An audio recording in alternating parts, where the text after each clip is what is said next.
So the stages of development add one more time period than what you're talking about, because it takes into, it separates like early childhood from adolescence, since there is so much development that happens in those two time periods. They're 10-year chunks effectively, but my goodness, they're rich with changes and development.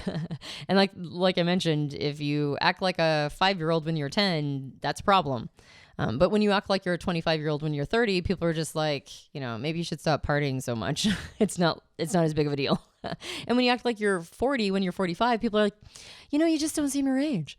So definitely when you're really young in that more youthful time period, all of those developmental phases are massive. And Erickson, basically the theory was that children develop and mature based on psychological quandaries that they're trying to figure out. And the ego has to it doesn't just figure it out in I guess this is the solution. It takes it on as a part of its identity now, or it takes it on as part of how it sees itself. And so these levels of development, effectively, the quandaries or the psychological problems are trust, autonomy, initiative, industry, identity, intimacy, generativity, and integrity. So these different challenges or problems are basically like, is the world friendly or hostile? Can I trust it? And that shows up in early childhood, which is between 0 and 11, effectively. And that question of trust is crucial to how our type is going to develop. Because if we can or cannot trust the outside world, we're going to have more or less permission to assert those aspects of our personality that are looking for opportunities to hone and develop and grow.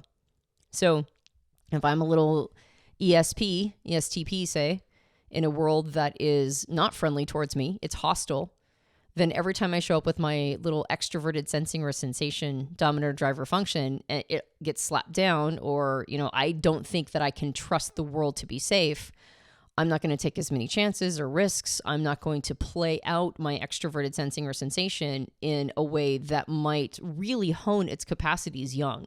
I'm going to be more withdrawn. I'm going to withhold. I'm going to be sort of maybe more receptive than assertive. And that's going to totally show, that's going to show up in my behavior and in my mannerisms. So you can already see how those kinds of things massively influence our relationship to our type, because they're influencing ourselves, and type is just an aspect of ourselves. So the next question of autonomy is, can I trust my judgments, or should I feel shame? And all of these can go the wrong way. Like, you can be a maladaptive version of it, or you can be a malignant version of it as well, or you can be the healthy version in between. So you can either overdo it, underdo it, or do it just right if you've got the right context or circumstances. And this idea of autonomy, should I feel shame? Now we're also talking about whether or not, can I hand myself over to the environment, and will it, be there for me? Is it hostile? Do I have to fight? Going back to that ESTP, maybe they're taking lots of risks, but they think they have to fight everybody all the time.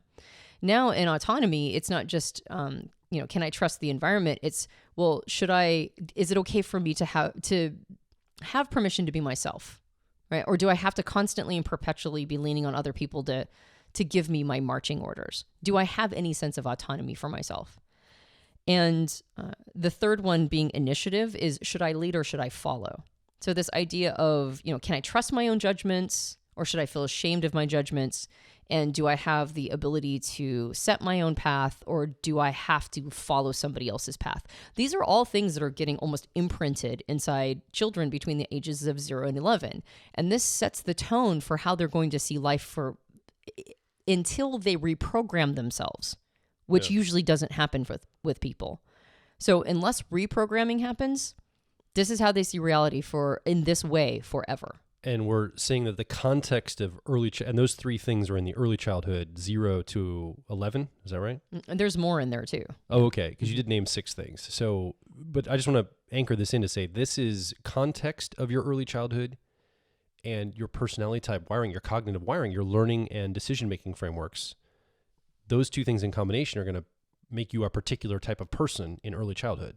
Yeah. Well, and also what you come pre-wired with, and the environment's response to that pre-wiring is also going to create some of this. Like, If you have the same personality type as your parent, as the most influential parent, or maybe the most assertive parent between, whatever your living situation is, and you have the same personality type, they're going to understand everything you're doing and they're going to encourage it. And they're going to go, I wish somebody had done this for me. And so you might actually have a really great context to foster all of this. But at the same time, they might never encourage you to do anything outside of that. Yeah. So it's going to maybe be very, encouraged to be who you are. And you might have a lot of, autonomy. And I'm okay with trusting my judgments. But I might not have the permission to step outside that zone. That's going to influence type. Versus somebody who has a very different personality type from that assertive parent. And everything they're doing, it's like, what are you doing? Why are you doing this? What's going on? Why do you think this is okay? And they're going to get a lot of feedback that they can't trust their judgments. Yeah. So just the type dynamics between yourself and your parents, that's going to influence a lot of these different imprints. And so type definitely comes in here, but it's both on in how the environment is responding to your personality type, and then the lessons you're taking about who you are, and then that influencing how that type is now going to start showing up. So it's complex, right? It's a system, as almost everything is. This is a system, and it informs and influences all different ways that, type preferences can be really, like this flavors behavior. It flavors how we think about who we are. It flavors so many different elements that show up in type. Yeah.